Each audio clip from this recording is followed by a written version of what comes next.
सबको जय मसीह की। प्रभु आप लोगों को बहुत बहुत आशीष दे। आइए आज के वचन में जाएंगे। मत्ती की पुस्तक 6 अध्याय 16 वचन। यहां लिखा है, जब तुम उपवास करो तो कपटियों के समान तुम्हारे मुंह पर उदासी ना छाई रहे, क्योंकि वे अपना मुंह बनाए रखते हैं ताकि लोग उन्हें उपवासी जाने। मैं तुमसे सच कहता हूं कि वे अपना प्रतिफल पा चुके हैं। परमेश्वर के पवित्र वचन के पढ़े, सुने, समझे और कबूल के जाने में परमेश्वर की आशीष हो। आमीन। यहां भेद को समझिएगा कि यीशु मसीह ने कहा कि जब तुम उपवास करो, सबसे पहले भेद क्या आ रहा है इसमें कि जैसे कि इन दिनों में 40 उपवास जिनको कहे जाते हैं, होते तो 48 है वो ईस्टर तक। ओके, तो ये उपवास रखे जाते हैं, तो ये उपवास इन्हीं दिनों में रखे जाए ऐसा कुछ जरूरी नहीं है। ये कुछ लिखित में बाइबल में कहीं भी नहीं है। ओके, बाइबल में क्या कहा यीशु मसीह ने, जब तुम उपवास करो पूरे वर्ष में, जब भी तुमको लगता है बाइबल क्या कहती है उसको हम सीखेंगे, लेकिन प्रभु ने ये नहीं कहा कि तुमको इन्हीं दिनों में रखना। हाँ, इन दिनों में एक हमने खुद रखना शुरू किया, एक अच्छा काम तुम कभी भी कर सकते हो, ठीक है ना।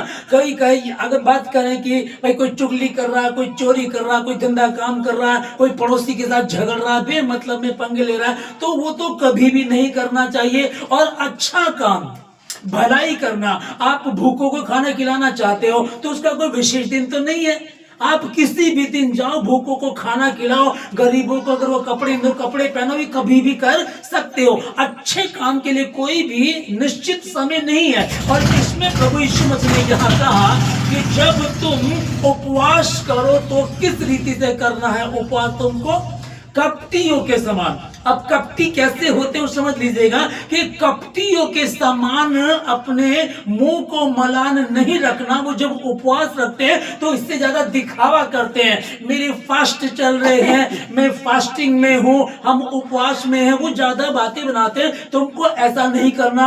और उसी के साथ क्या लिखा है कि वे अपना प्रतिफल पा चुके हैं। अगर आपने उपवास रखा है और हम दिखावा कर रहे हैं, ज्यादा उन्हीं दिनों में दाढ़ी बढ़ा ली है, कपड़े भी फटे से पहन करके घूम रहे हैं, बस दुखी से हो रहे हैं, अरे भाई क्या हो गया सुशील जी, क्या हुआ? बोला यार कुछ नहीं, उपवास, तुझे नहीं पता हमारे उपवास चल रहे हैं, है ना। उर्दू में लोग बोलते हैं ना, रोजे तुम्हारे रोजे चल रहे हैं। अच्छा, इसलिए दुखी हो तुम, है ना। वे अपना प्रतिफल पा चुके, क्योंकि लोग जान गए हैं, अच्छा सुमन ने उपवास रखा है, अंकित उपवास में है, ये लोग जान गए, तो आप अपना प्रतिफल पा चुके हैं। ओके, ठीक है। पर जब तुम उपवास करो तो इसलिए उपवास जब भी कभी लगे, और उपवास का एक और मैं आपको बताऊं कि बाइबल में लिखा है कि उपवास रखना अपने जी को दुख देना है ना। अपने जी को दुख देना है। तो जब हम जी को दुख कब देंगे, जब हमको लग रहा है कि जीवन में कुछ कमी चल रही है, कुछ दिक्कतें हैं, कुछ परेशानी है, हम परमेश्वर के समीप जा रहे हैं, परमेश्वर हमारी प्रार्थना को सुन नहीं रहा, क्या कारण है? तब हम उपवास रखते हैं, परमेश्वर के समीप जाते हैं, तब परमेश्वर हमसे बातें करता है, और जो भेद की बातें हमसे करना चाहता है वो इन उपवास के दिनों में हमसे वो बातें करता है। आमीन। एक व्यक्ति को मैं सुन रहा था, वो कह रहा था कि 31 साल बाद पहली बार लेंट डे, मतलब कि जो क्रिश्चियनों के फास्ट हैं ये और रमजान एक साथ आए हैं।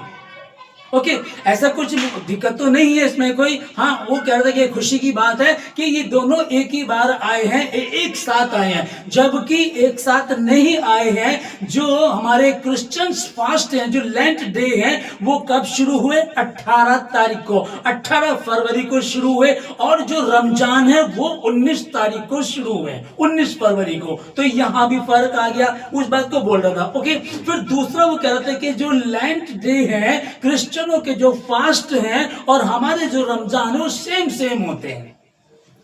तो ये सेम नहीं होते, क्योंकि परमेश्वर ने हमसे क्या कहा था कि कितनी देर तक का उपवास होना चाहिए। जबकि आप रमजान जो इनके हमारे जो मुस्लिम भाइयों के जो रमजान होते हैं उनमें जो रोजे रखते हैं, रोजों में वो क्या करते हैं, शाम को 5:30-6 बजे उनका रोजा खुल जाता है, उसके बाद वो खाते ही रहते हैं। ओके, फिर वो सो जाते हैं। सुबह उनके यहाँ पे शहरी होती है और शहरी में ऐसा कहा जाता है कि उठो, उठ करके कुछ खा लो, क्योंकि फिर पूरे दिन तुमको 6 बजे तक, कम से कम 6 बजे तुमको फिर तुम्हें रोजे में ही रहना है। ओके, तो वो पूरी रात खा रहे हैं, सुबह उठ करके खा रहे हैं, फिर उसके बाद पूरा दिन उनका ऐसा चलता है। तो बाइबल हमको इसके विषय में क्या बता रही है, हम एक वचन को मुस्लिम भाई बता रहा था कि इनके उपवास जो लेंट डे हैं क्रिश्चियनों के और हमारे जो रमजान सेम होते हैं, तो ऐसा बिल्कुल भी नहीं है। ठीक है ना, कैसे हम बाइबल से जानेंगे?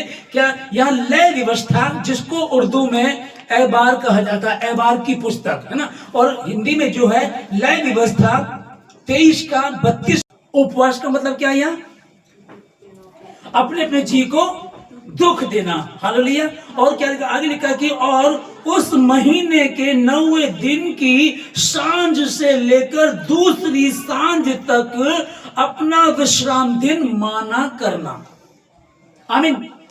आज की सांझ हुई 6 बजे, सांझ का मैं आज 6 बजे आपने खा लिया, आपने 6 बजे खाना खाया, उसके बाद अगले दिन की सांझ तक आपको कुछ खाना पीना नहीं है। और ये क्या होता है कि अपने जी को दुख देना। ये क्या कह रहा परमेश्वर? और ये पहला उपवास है जहां परमेश्वर ने पहली बार आज्ञा दी उपवास रखने की। इससे पहले मूसा ने 40 उपवास रखे, उसके चेले ने 40 उपवास रखे, यहोशू ने, वो उनको नहीं पता था, लेकिन वो तो भी परमेश्वर के नजदीक उपवास रख करके गए। परंतु ये जो हम लय व्यवस्था 23 का 32 में पढ़ रहे हैं, यहाँ किस प्रकार का कि तुम विश्राम दिन मानना और उस समय क्या करना, तुमको आज की सांझ से लेकर अगले दिन की सांझ तक तुमको उपवास में रहना है। हालेलुया। उपवास नहीं लिखा, लेकिन क्या लिखा है कि अपने जी को दुख देना, कुछ ना तो खाना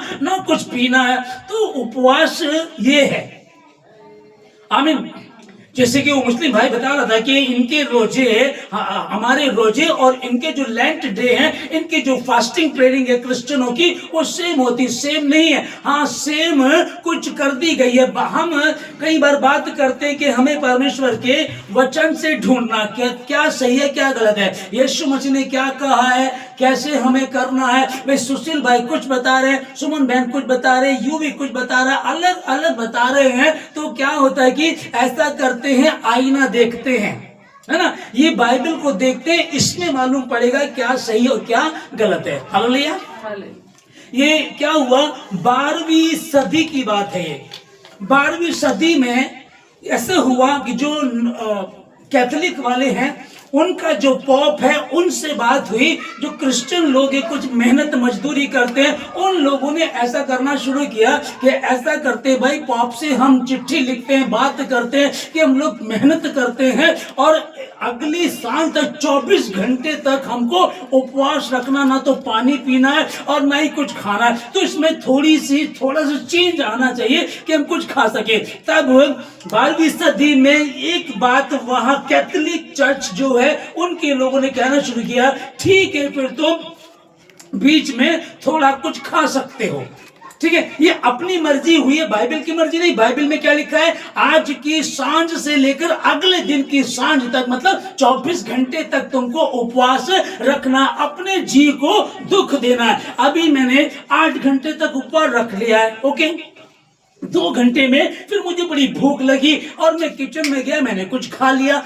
ठीक है ना, तो ये जी तो शुरू के 3 घंटे 4 घंटे 5 घंटे 6 घंटे कवर हो गए, लेकिन 7वां घंटे आते ही जैसे ऐसा लगा कि चलो भाई अब क्या करेंगे, कुछ खा लेते हैं। तो जी को तो दुख दिया ही नहीं है, दुख तो 6 घंटे के बाद शुरू हुआ। या तुमने 20 घंटे रख लिया, अब 4 घंटे में हुआ, या 23 घंटे रख लिया, आखिरी का 24वां जो घंटा, उसमें प्रॉब्लम आएगी। होता ना कई बार कि पूरी नदी पार कर ली और किनारे पर आकर के तुमको दिक्कत आ रही है। होता यही है, जब यीशु मसीह ने उपवास रखे तो 40 दिन पूरे हो गए, बस आखिरी दिन था और लिखा कि उसे भूख लगी। तभी तो आएगा ना जिससे हमारी लड़ाई है। अब ऐसा परमेश्वर ऐसा थोड़ी कह रहा है कि मेरे बच्चे 24 घंटे भूखे रहो, भूखे भूखे में मर जाओ, ऐसा नहीं है। वो हमको कुछ सिखाना चाह रहा, कुछ बताना चाह रहा। उपवास रखें, प्रार्थना करें और तब विरोधी परखने वाला आएगा और वो तुमको परखेगा। पास आकर के वो क्या कहेगा तुमको, अगर तू परमेश्वर का पुत्र है, अगर तू परमेश्वर की पुत्री है तो कह दे के पत्थर रोटी बन जाए। तो परखने वाला कब आएगा? परखने से पहले ही तो तुम कमजोर पड़ गए। 24 घंटे कहा था तुमने, 8 घंटे में, 10 घंटे में। नहीं, प्रभु ने कहा है, हमारा पास्टर भी हमको कह रहा, हमारे पोप ने भी हमको कहा, 12वीं सदी में जो कहा गया था उन्होंने बात की क्या करना चाहिए, तो थोड़ा बहुत खाना खा लिया करो। फिर 14वीं सदी की बात है, 14वीं सदी में फिर थोड़ा सा और चेंज आया और वो चेंज ये था कि दिन में 2 बार हल्का फुल्का ब्रेड ले लो, मक्खन ले लो, पेस्ट्री ले लो, पेटीज ले लो, कुछ इस तरह का खा सकते हो, ठीक है, तो 2 बार खा सकते हो। अब इतना चेंज आ गया, इन्होंने इस तरह खाना शुरू कर दिया। और फिर 16वीं सदी में 8वां पॉप आया जिसने कहा चाय और कॉफी, कोल्ड ड्रिंक, लिक्विड ले सकते हो, ठीक है। अब ध्यान से समझिएगा, फास्ट की जो बात चल रही है, जैसे कि वो मुस्लिम भाई बता रहे थे, उसकी वीडियो भी दिखाऊंगा आप लोगों को। वो बोल रहा है कि लैंड 31 साल बाद पहली बार क्रिश्चियनों के और हमारे रमजान सेम है, जबकि सेम नहीं है। हमारा 18 फरवरी को शुरू हुआ और उनका 19 फरवरी को शुरू हुआ। फिर वो कह रहे कि खाना भी सेम रहता, टाइमिंग सेम नहीं है। उनकी टाइमिंग होती मात्र 12 घंटे की और हमारी टाइमिंग होती 24 घंटे की। फिर अपनी मर्जी से आप कुछ करते रहो, उससे तो कोई दिक्कत नहीं है। परमेश्वर ने आपको, मुझे स्वयं की, हमें स्वयं की इच्छा दी है ना, तो उसमें तो कोई दिक्कत वाली बात नहीं है। आप सोचो अगर इतना खाया जाए, सुबह सुबह ब्रेड ले लिया, मक्खन ले लिया, है ना भाई, पका हुआ खाना नहीं खा सकते, ठीक है जी, पका नहीं खा सकते, तो आप फ्रूट ले लिए, अपने केले खा ली, तो क्या मतलब कि क्या जब पूरे दिन में तुम इस तरह से खा रहे हो तो क्या ये उपवास हुआ? उपवास के विषय में सबसे पहले लय व्यवस्था 23 का 32 में जो परमेश्वर ने कहा, वहां क्या कहा परमेश्वर ने कि तुम अपने अपने जी को दुख देना और परिश्रम का दिन मानना और अगले दिन तक। जब इस बात को बता दिया तो हमको कितना मानना चाहिए। फिर आप मेरे पास आकर के कह रहे हो, अरे पास्टर जी थोड़ा सा तो चेंज करो, अरे भैया थोड़ा सा तो हमको समझाओ, थोड़ा सा फर्क तो पड़े, है ना। हाँ, बीमारी की अगर बात है, किसी की तबीयत खराब है, अगर आप उसमें रख रहे हैं, वो ये हो जाता है कि कई बार शैतान तुम्हें परखेगा। आप बीमार हैं, कई लोग दवाइयां खा रहे हैं, दवाई खाने के समय में, बीमारी के समय में, तबीयत खराब जब है, जब आपने उपवास रखा, आप कई बार रास्ते में गिर गए, तबीयत खराब हो गई, उन्हीं दिनों में आप हॉस्पिटल डॉक्टर के पास जा रहे हो, तो एक अच्छा काम करना चाह रहे हैं कि मैं इन दिनों उपवास रखूंगी, मैं उपवास रखूंगा, लेकिन आप डॉक्टर के पास जा रहे हो, अच्छा तो ये मसीह है, हॉस्पिटल जा रहा है, तो अच्छाई तो किसी को पता नहीं कि ये, क्योंकि वो तो सीक्रेट है ना। लेकिन जो खुल करके सामने वो क्या है, ये हॉस्पिटल जा रहे हैं, ये वहां गिर गया था, चक्कर आ गए थे, है ना, तो तब उनको नहीं रखना। इन दिनों में अगर मैं नहीं रख पा रहा हूं, कोई बात नहीं, मैं शुरू में रख लूं, बीच में रख लूं, या आखिरी के 2-3 रख लूं, और अगर नहीं भी तो उपवास से अल्लाह लिखा जी को दुख देना है। आप टेलीविजन से दूर हो जाओ अगर देखता है कोई, सोशल मीडिया खतरनाक, सबसे ज्यादा ही मोबाइल, सबसे ज्यादा। मैं इंस्टाग्राम पे अपनी वीडियो डाल रहा था, जब मैं वीडियो डाल रहा था तो मैंने देखा, मैं वीडियो को मैंने ओके किया अपनी, मेरी वाली ओके ने, उससे पहले दूसरा, इतना गंद इसमें है ना, सच में मैं कह रहा हूं इतना गंद कहीं नहीं होगा कि आपको घर बैठे 10 रुपए में आपको मिल रहा है, इतना ज्यादा। तो ये करें कि भाई हम एक निर्णय लेते कि हम सोशल मीडिया से दूर रहेंगे इन दिनों में। हालेलुया। यीशु मसीह ने क्या कहा, जब तुम उपवास करो, तो ये पहली बात क्या है कि परमेश्वर ने कहा उपवास करना है, लेकिन फिर उसने क्या कहा, जब करो, जब तुम्हें अगुवाई हो, जब तुम्हें आवश्यकता लगे, जब तुम परमेश्वर के साथ बात करना चाहते हो, कि इन दिनों में परमेश्वर बात नहीं कर रहा है। हालेलुया। फिर 1917 की बात है, 15वां पॉप जब आया तो उसने कहा कि तुम इसमें गोश्त नहीं खाते थे, बिल्कुल, मतलब मांस, चिकन बिल्कुल नहीं खाते थे, फिर आप इसमें मछली खा सकते हो। अब ध्यान से समझिएगा, मतलब कि ये नेट से निकाली गई चीज बातें हैं, ये आप पढ़ लीजिएगा इसको। अब ये समझिएगा कि इसमें बताया जा रहा, परमेश्वर ने कहा था अपने जी को दुख देना है, आज की सांझ से लेकर अगले दिन की सांझ तक तुमको कुछ नहीं करना। 12वीं सदी में कहा कि थोड़ा बहुत खा सकते हो, 14वीं सदी में कहा गया दिन में 2 बार खा सकते हो, और 16वीं सदी में कहा गया तुम चाय, जूस और कॉफी पी सकते हो। तो ये तब्दीली किसने करी, ये ध्यान से समझिएगा। जो कैथोलिक चर्च है उन्होंने, उनके पॉप ने की, और वो ऐसा कर लेते हैं, ठीक है ना। लेकिन जब बात आती है कि पॉप का बाप भी कौन है, यीशु मसीह। पादरी कितना ही बड़ा क्यों ना हो, 10 लाख लोग उसकी कलीसिया में हो तो भी, अगर वो बाइबल से बाहर है तो भी। फिर आप कहेंगे, मैंने कई बार आप लोगों को समझाया है, जब आप उपवास रखते हो तो तबीयत खराब है या हम रख नहीं पाते, तो मैंने आपको सिखाने के लिए बोला है, प्रैक्टिस करो। आप शुरुआत में 4 घंटे रखो, है ना, 4 घंटे आपने रखा, धीरे धीरे धीरे धीरे फिर आपने 5 घंटे शुरू किया, फिर 6, फिर 7, फिर 8, ऐसे क्या हुआ, प्रैक्टिस में आ गए, आपको उपवास रखना आ गया। मैंने ये सिखाया आपको, और जब आप मजबूत हो जाते हो फिर कोई फर्क नहीं पड़ता है। भाई बाइबल बता रही है, मूसा ने 40 दिन 40 रात, आमीन, मूसा ने 40 दिन रात भूखा प्यासा रहा, और जब वो परमेश्वर के पास से नीचे आ रहा था तो क्या लिखा है, उसके चेहरे पर इतना तेज था कि यहोशू कहने लगा, अपने मुंह को कपड़े से ढांप ले, तेरे चेहरे से किरणें निकल रही हैं। जब तू उपवास करे तो अपना मुंह मलान मत रखना, कपटियों की तरह उपवास को मत रखना, क्योंकि कपटी लोग ऐसा कर कर दिखाना चाहते हैं। इन दिनों में दाढ़ी बढ़ा ली, इन दिनों में कपड़े चेंज नहीं किए, इन दिनों में नहाए नहीं, या नहा धो करके बाहर बैठ गए। बाहर बैठे तो कुछ स्त्रियां पूछेंगी, क्या हुआ बहन, आज मेरा व्रत है, क्या हुआ भाई, आज मेरा रोजा है, क्या हुआ भाई, आज मेरा फास्ट है। हम खुद ही ढिंडोरा पीटते फिर रहे हैं, और वे अपना प्रतिफल पा चुके। हमें उसी क्षण उनका प्रतिफल अब आगे नहीं मिलेगा कुछ भी तुमको, क्योंकि तुम तो ढिंडोरा पीट रहे हो, मैं रोजे से हूं, मैंने उपवास रखा, तुमने ढिंडोरा पीटा और तुम्हारा प्रतिफल तुम पा चुके हो। हालेलुया। पर जब तू उपवास करे, मुंह धो, सर पर तेल लगा, शाइनिंग आनी चाहिए, हालेलुया, लोग नहीं, ताकि लोग नहीं, पर तेरा पिता जो स्वर्ग में है, जो गुप्त में है, वो तुझे इसका प्रतिफल देगा। आमीन। तो ये जो चेंज किया लोगों ने किया, परमेश्वर ने नहीं किया है। परमेश्वर ने, अच्छा वो पुराने नियम में हम देख रहे हैं कि लय व्यवस्था में कहा गया था कि तुम्हें अपने जी को दुख देना, फिर नए नियम में यीशु मसीह ने वो उपवास रखे, और उपवास रखने का कारण क्या था, ताकि मैं मजबूत बनूं। आमीन। बपतिस्मा, यीशु मसीह का बपतिस्मा हो गया, बपतिस्मा होने के बाद आकाश खुला, ये वाणी हुई, ये मेरा प्रिय पुत्र है, हो गया, ओके।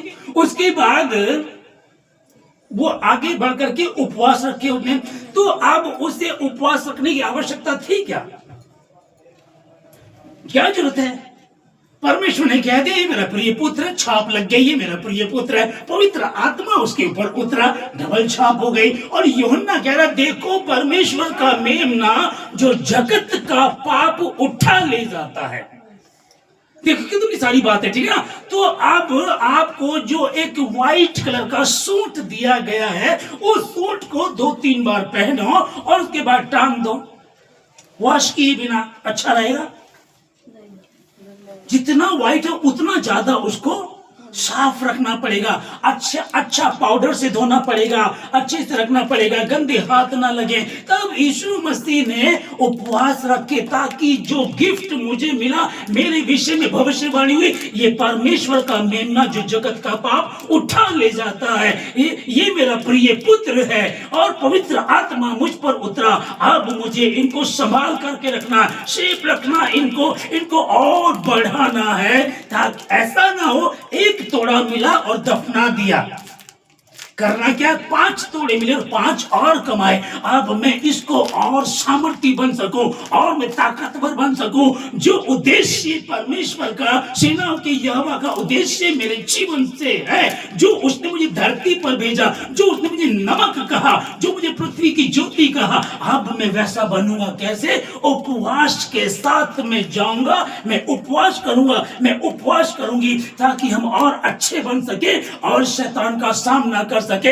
आएगा वो परखने के लिए आएगा और जब वो आएगा तो तुमसे वो हार करके जाएगा। जब तुम्हारी आत्मा जो तैयार है और शरीर भी तैयार है ना, शरीर पे तो हमला करेगा ना, वो आत्मा तो तैयार है परंतु शरीर दुर्बल है, तो वो हमला कहां करेगा? शरीर पर। उस शरीर को हमने क्या किया? तुमको क्या करना है? अपने जी को दुख देना है। और जब ऐसा किया तो अब कौन? आत्मा तैयार, शरीर भी तैयार और अब परमात्मा से मिलन। और जब परमात्मा से मिलेंगे और कोई भी विरोधी आएगा तो वो जल करके खाक हो जाएगा यीशु मसीह के नाम में। आमीन। ये जो मैंने आपको बताया कि इस तरह से लोग ऐसा कर रहे हैं, लोगों ने किया है, लेकिन मेरा और आपका बाप नहीं कर रहा है। हालेलुया। हमारा उपवास कैसे? शाम को 6 बजे खाया, उसके बाद अगले दिन 6 बजे, ठीक है ना। फिर मैंने क्या कहा, यदि कोई बीमार है या कोई शुरुआत कर रहा है तो धीरे धीरे सीखे, धीरे धीरे चले और जब मजबूत हो जाएंगे तो हम ये वाला उपवास भी रख सके। यूहन्ना के चेले और फरीसी तो उपवास रखते हैं पर तेरे चेले उपवास नहीं रखते। ओके, तो इसका मतलब क्या हुआ? पुराने नियम में जो था उसको लेकर के चल रहे थे फरीसी, वो उपवास रखते थे। ओके, और यूहन्ना के चेले भी उपवास रखते थे और ये लोग यीशु मसीह के पास आकर के कहने लगे पर तेरे चेले उपवास नहीं रखते। आमीन। तो इसका मतलब क्या? यीशु मसीह ने आगे क्या जवाब दिया उनको? जब तक दूल्हा बारातियों के संग है क्या उनको उपवास रखने की आवश्यकता है? नहीं। अरे भाई, दूल्हे के साथ हैं तो अब नाश्ता आएगा, अब जूस आएगा, अब दोपहर का खाना आएगा, अब गाजर का हलवा आएगा। अगर आप शादी में गए तो उपवास का तो कुछ बनता नहीं है। जब तक दूल्हा बारातियों के संग है तब तक उनको उपवास रखने की आवश्यकता नहीं है। पर वे दिन आएंगे जब दूल्हा उनके साथ नहीं होगा, तब वे उपवास करेंगे। हालेलुया। जब ऐसा लगे कि दूल्हा संग नहीं है, कारोबार में दिक्कत है, इसका मतलब दूल्हा साथ में नहीं है, बिजनेस में कोई प्रॉब्लम चल रही है, पत्नी में, पति में, परिवार में कोई प्रॉब्लम चल रही है, दिक्कतें हो रही है, समझ में नहीं आ रहा क्या, और इसका मतलब दूल्हा साथ में नहीं है। वे दिन आएंगे जब दूल्हा उनके साथ नहीं होगा, तब वे उपवास करेंगे। जब तू उपवास करे, जब तुम उपवास करो, कब उपवास करें? जब दूल्हा साथ नहीं होगा तब वे उपवास करेंगे।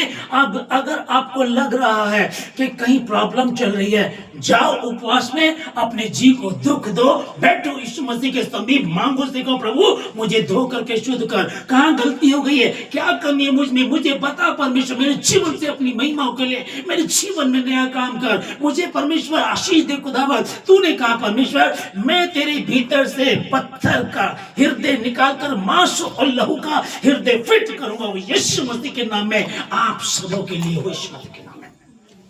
वही वही आदि में जो वचन था वही परमेश्वर के साथ था, वही आप लोगों के साथ हो। यीशु मसीह के नाम में उपवास तो रखेंगे। दूल्हा है मेरे साथ, मैं खुश हूं, मैं आनंदित हूं, मेरा परिवार खुशहाल है। अब मैं ये उपवास इसलिए रखूंगा क्योंकि मैं जगत की ज्योति हूं और दुनिया में बहुत सारे लोग अंधकार में घूम रहे हैं। मैं पृथ्वी का नमक हूं, दुनिया में बहुत सारे लोग बेस्वाद घूम रहे हैं, मैं उनके लिए स्वाद बनूंगा। यीशु मसीह के नाम में अब से ऐसा होगा। खुदा आपको आशीष दे।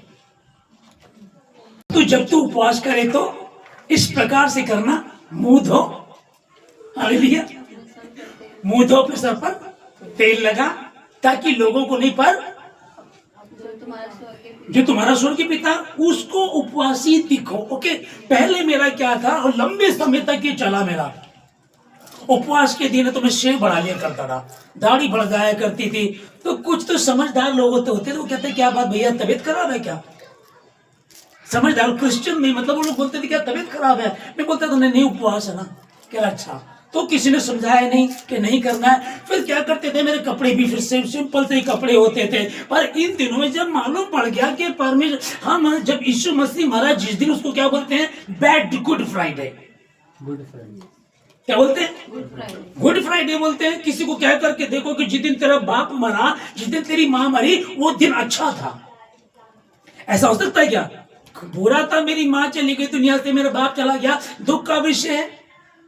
हाँ जी, है ना, दुख का विषय है ना। तो फिर इसे तो करना क्या कि हम उस बात को समझ सके कि जब वो दिन कहा गया कि गुड फ्राइडे, अरे वो मरा तो उसके मरने से मैंने आशीष पाई, उसके मरने से मेरा उद्धार हुआ, वो मरा तो ही तो मैंने जीवन पाया, वो गुड फ्राइडे। इन दिनों में उपवास रखते हैं, हम बदी सी हालत है, दुखी से हो रहे हैं, ऐसा नहीं करना है। तो इस शरीर को मजबूत करना है, इसको हम कैसे करेंगे? अपने जी को दुख देना है, ना पानी पीना और ना ही कुछ खाना खाना है। अगर पूरे 24 घंटे तक पानी नहीं पिएंगे तो दिक्कत आ जाएगी। अभी तो मौसम ठंडा है, अब आगे आगे गर्मी आएगी, फिर क्या होगा यार, दिक्कत हो जाएगी। तो फिर ऐसा लिखा है बाइबल में, तो कहीं बताओ, या फिर जो लिखा मैं बताता कोई के मूसा परमेश्वर के पास गया, 40 दिन 40 रात उसने ना कुछ खाया ना कुछ पिया, और जब उसके पास से नीचे आ रहा था, इतना तेज उसके चेहरे पर था, वो तेज यीशु मसीह के नाम में आप लोगों के चेहरे पर होगा।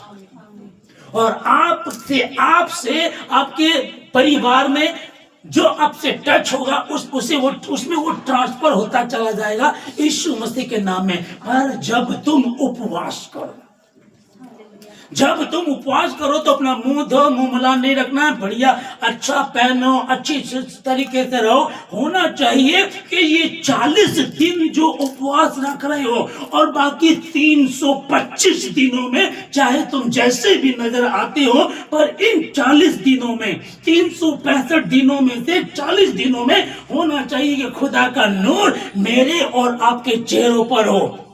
हालेलुया।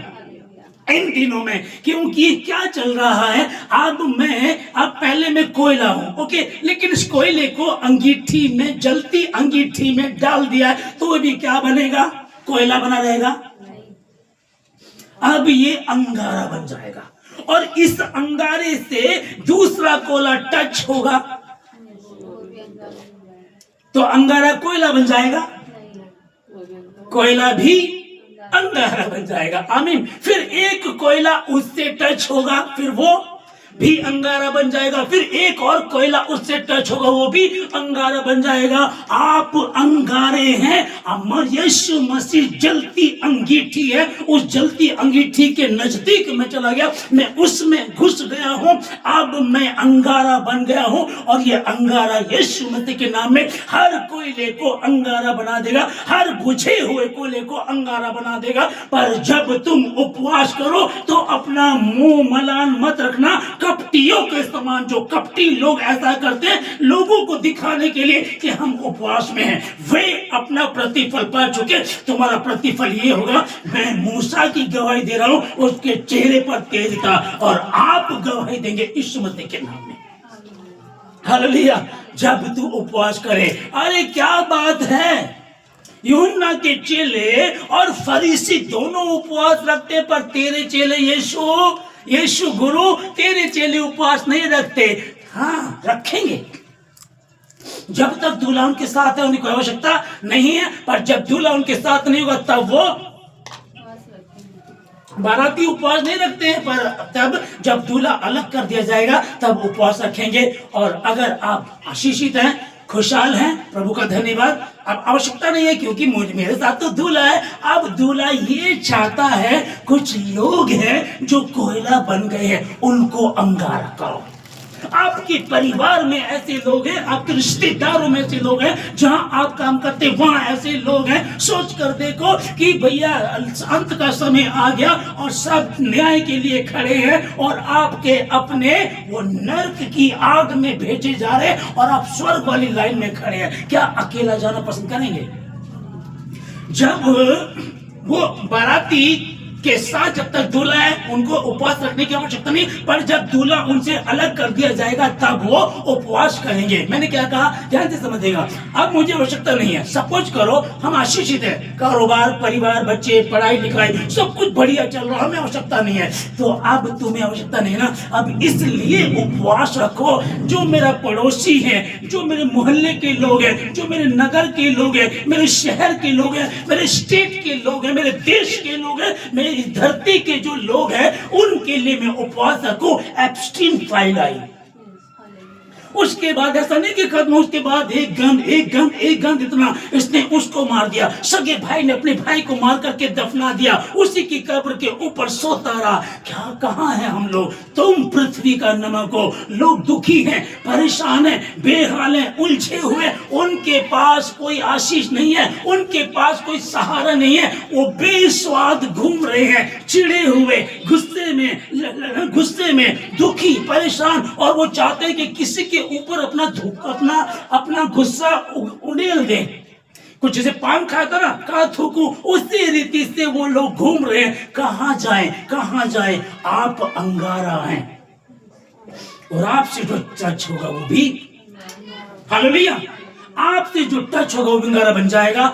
अब उपवास नहीं रख पा रहे हैं, इन दिनों में परमेश्वर के नजदीक जाएं, ज्यादा प्रार्थना करें, ज्यादा बाइबल को पढ़ें, मनन करते रहे, और बातें के घूमते फिरते बैठते। मैं लेटा भी बात करता रहता हूँ, मैं बैठा बात कर, मैं ट्रेन में हूँ, सफर में हूँ, मैं पैदल जा रहा हूँ, मैं वही गुनगुनाता रहता हूँ। यहाँ प्रैक्टिस मेरी चलती रहती है, यीशु मसीह से बातें करता रहता हूँ। हालेलुया। ऐसा आप हो जाएंगे तो निश्चय ही आप आशीषित हैं, आप औरों के लिए भी आशीषित होंगे यीशु मसीह के नाम में। आमीन। जब तुम उपवास करो तो इस रीति से तुमको उपवास करना है। हालेलुया। और दुनिया में किसी को भी उठा लीजिएगा, ऐसा उपवास किसी का भी नहीं है जैसा लय व्यवस्था में 23 का 32 में 32 में हमको बताया गया। आज की सांझ से लेकर अगली सांझ तक तुमको क्या, अपने जी को दुख देना है। अब उपवास तो मैंने रख लिया क्योंकि मुझे भूखा रहने की प्रैक्टिस है। मैं भूखा रह सकता हूँ, 3 दिन रख लो, 4 दिन में रह सकता हूँ। ओके, यहाँ तो बढ़िया हो गया, मजा आ गया। लेकिन मोबाइल में बड़ा मजा आ रहा है, मोबाइल खूब चल रहा है। हालेलुया। मोबाइल खूब चल रहा है। अच्छा, इसमें क्या है, इसमें एक और बात बताई है कि जब तुम कल तक अपने आप को पवित्र करो, क्योंकि कल परमेश्वर तुमसे बातें करेगा। और कोई स्त्रियों के पास मत जाना। जो शादीशुदा लोग ना, मतलब कि वो उपवास के दिनों में क्या करना, आपको पति पत्नी अलग रहे ताकि तुम पवित्र हो और खुदा तुमसे बातें करे। हालेलुया। आखिरी में मैं यही कहना चाहता हूं, यदि कोई बीमार है तो खुदा का नाम खराब नहीं करना, पर परमेश्वर से प्रार्थना करो, प्रभु मैंने उपवास रखना, खुदावन मैं उपवास रखना चाहता हूँ, मैं उपवास रखना चाहती हूँ परमेश्वर, लेकिन तबीयत खराब है, दिक्कत हो जाती है, मुझे छू, मुझे धो, मुझे शुद्ध कर परमेश्वर, ताकि मैं उपवास रख सकूं। और खुदावन के लिए कुछ मुश्किल मांगोगे तुम्हें दिया जाएगा। परमेश्वर आप लोगों को बहुत आशीष दे। और 40 दिन में ये चल रहे हैं, जो 48 दिन हो जाते हैं, हर रोज हम प्रार्थना कर रहे हैं, हर रोज आप हमारे साथ जुड़े, हर रोज वचन से बात करेंगे, उपवास के वचन से बात करेंगे। और परमेश्वर मुझे, आपको, हम सबों को आशीष अभी तक कर रहा है और आगे भी करेगा यीशु मसीह के नाम में। ये 5वां उपवास पहला रविवार में खुदा आप लोगों को बहुत बहुत बरकत दे। जितने ऑनलाइन सुन रहे हैं यीशु मसीह के नाम में आप आशीषित हैं।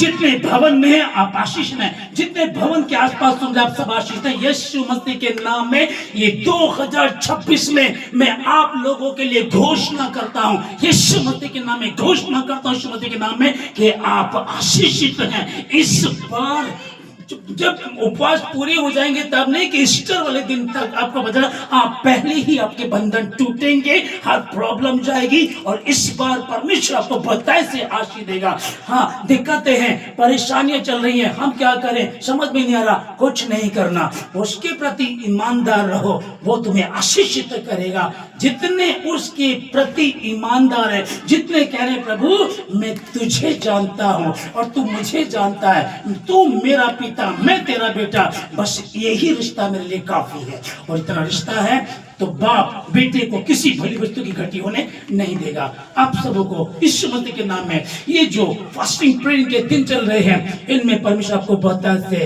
बढ़ाए। परमेश्वर में आप बढ़ते जाओ, खुद में घटते जाओ और आशीषित होते जाओ। जो काम अभी तक 2025 तक नहीं बने नहीं हुए थे वो 26 में होंगे यीशु मसीह के नाम में। मैं परमेश्वर का दास होने के नाते घोषणा करता हूं, आशीष देता हूं कि 2026 की ये फास्टिंग प्रेयर जो चल रही है, ये लैंड डे आप लोगों के लिए आशीष का कारण होंगे यीशु मसीह के नाम में। धन्यवाद देते हैं परमेश्वर। सारी बातों की प्रार्थना यीशु मसीह के नाम से मांगते हैं, आमीन।